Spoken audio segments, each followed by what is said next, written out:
So first of all, let me thank the organizers for inviting me to this conference, which is in the memory of Rohini.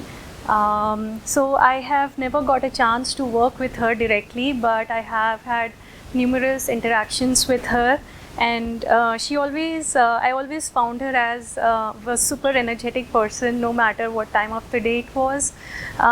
In fact, I met her last in 2023, where we were just discussing about gender balance in science, a topic which is very close to her heart. So let me now come back to the talk.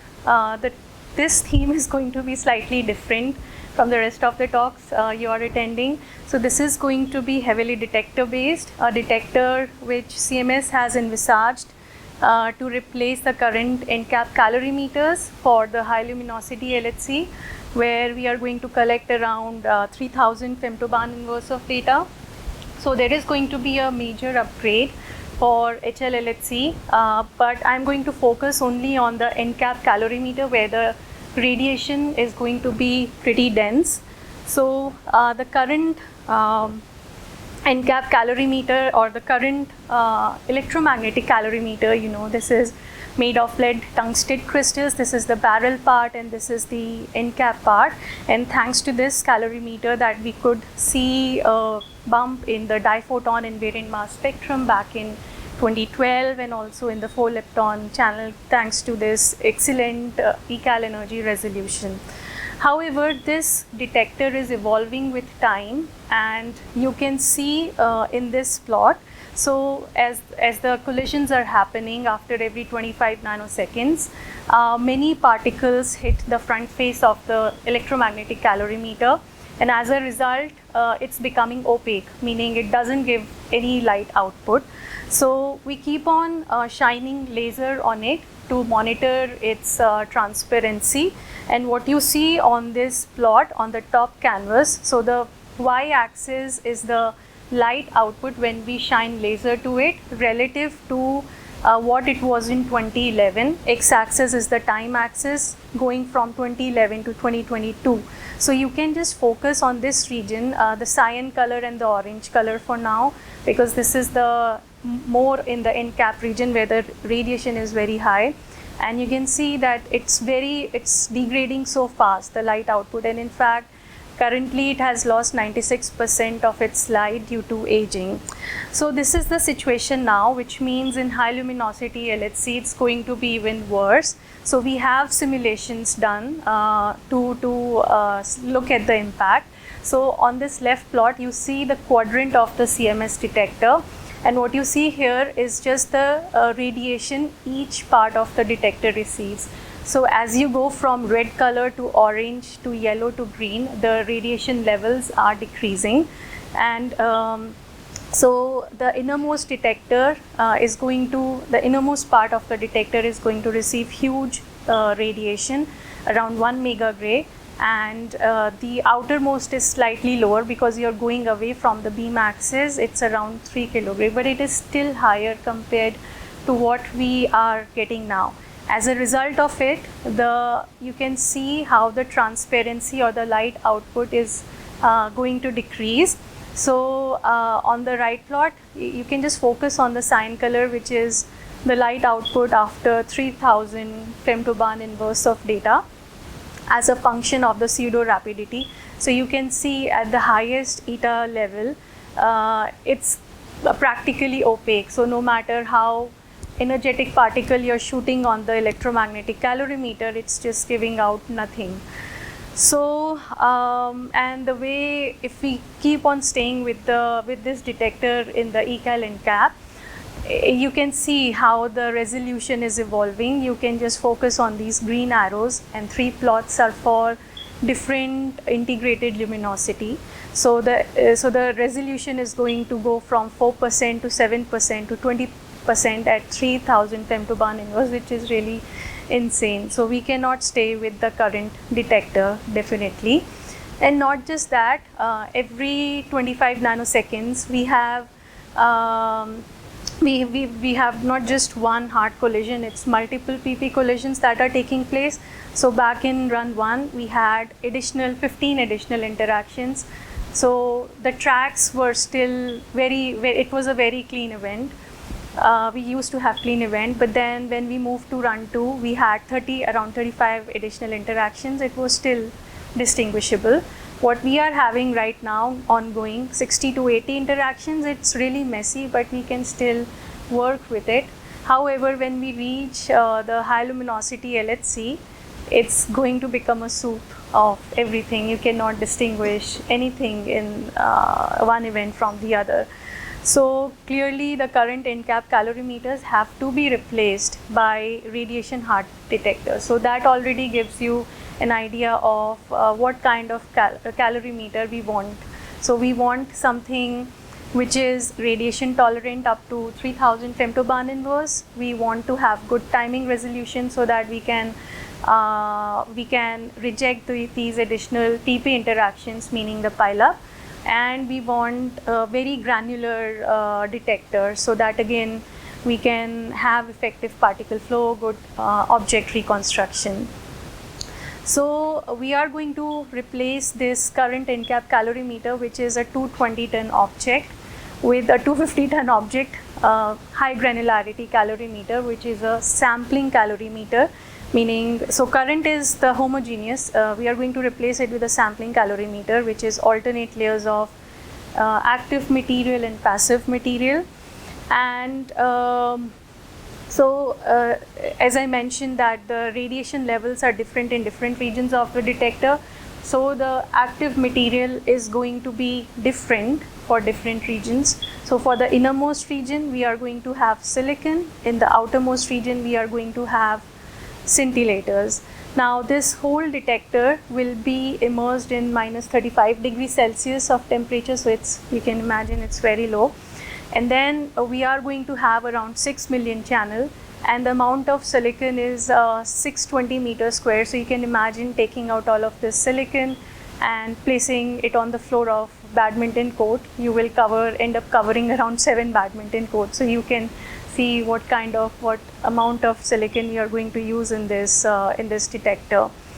So this is probably for the first time that we are going to use silicon based calorimeter. So we have always used silicon as a tracker, but as a calorimeter we never used it.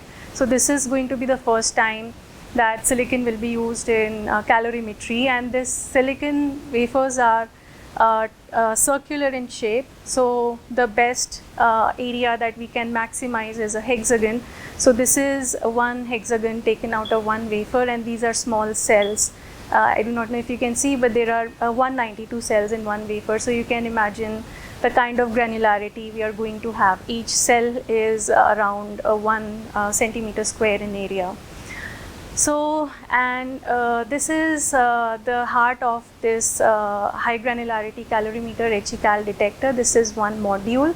So whatever signal is deposited in the silicon sensor, that will be read out by this green PCB, a hexa board.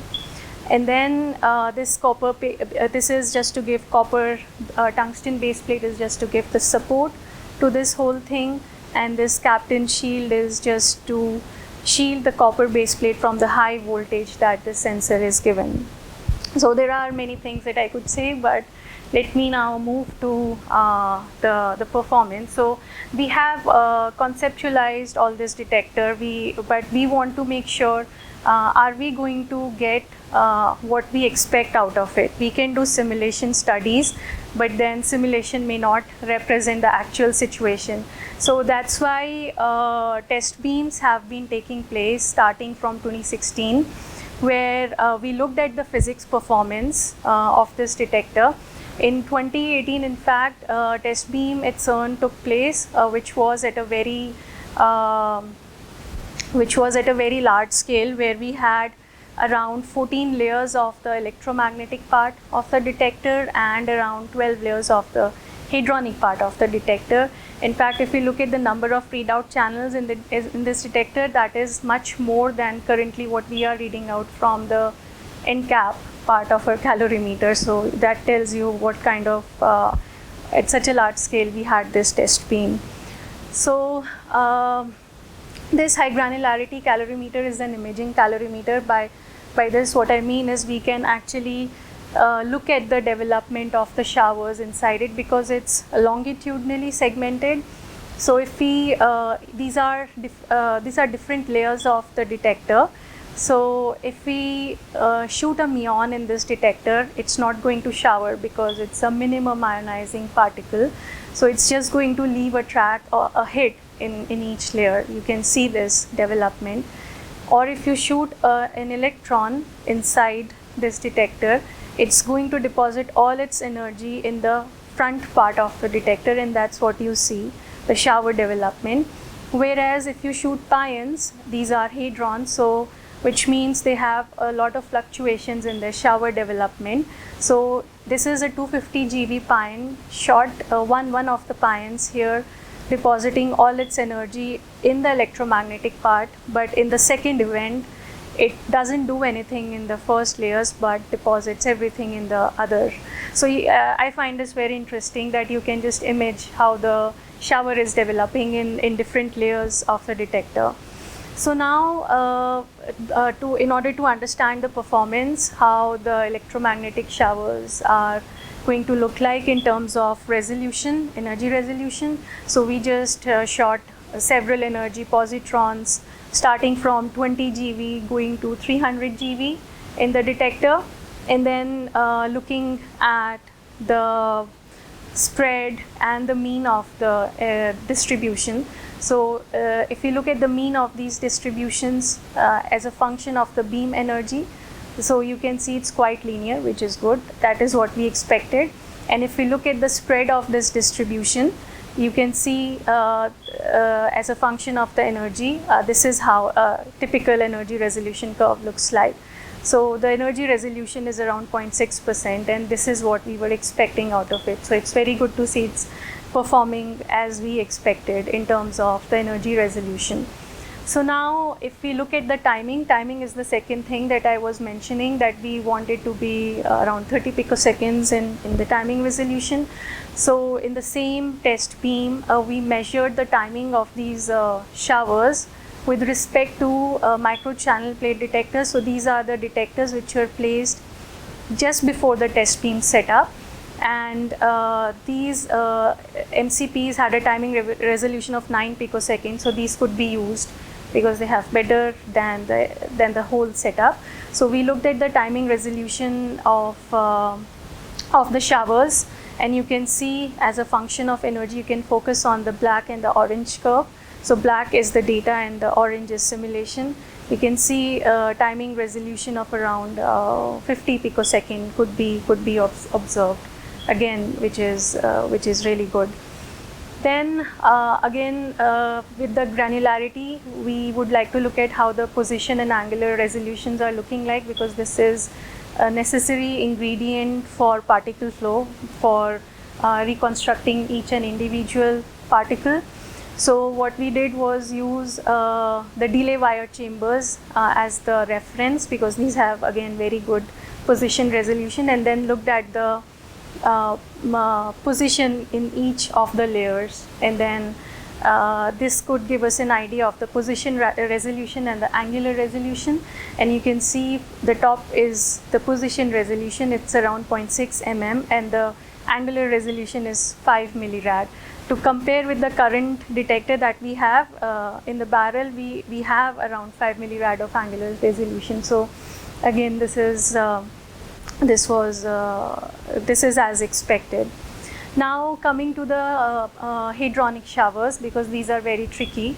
So hadronic showers are they have a lot of fluctuations in energy deposit across the detector, and I showed two of such images from HGCAL. And on the right you can see, if we shoot pions in one event, this is the energy distribution, and in the second event this is the energy distribution as a function of depth in the detector. So this is, you can see how much fluctuated these are.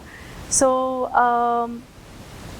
traditionally what we have been using is something called chi-square method, where we just combine the energy from the deposited energy from the full detector and then try to form a chi-square with respect to the beam energy and then minimize it. But this method clearly doesn't take into account the event by event fluctuations. So a new method based on machine learning was developed, graph neural networks, where the energy of each individual rec hits, meaning the hits of the hits in the EGCAL, their position was given as input, and you can see that this blue and orange, these are the traditional methods, whereas the red and black, these are from with the new machine learning methods. You can see this huge improvement in the energy resolution. So a lot of time was spent in understanding whether this is as expected, and indeed this is because the machine learning is able to utilize the granularity of the high granular this EGCAL detector.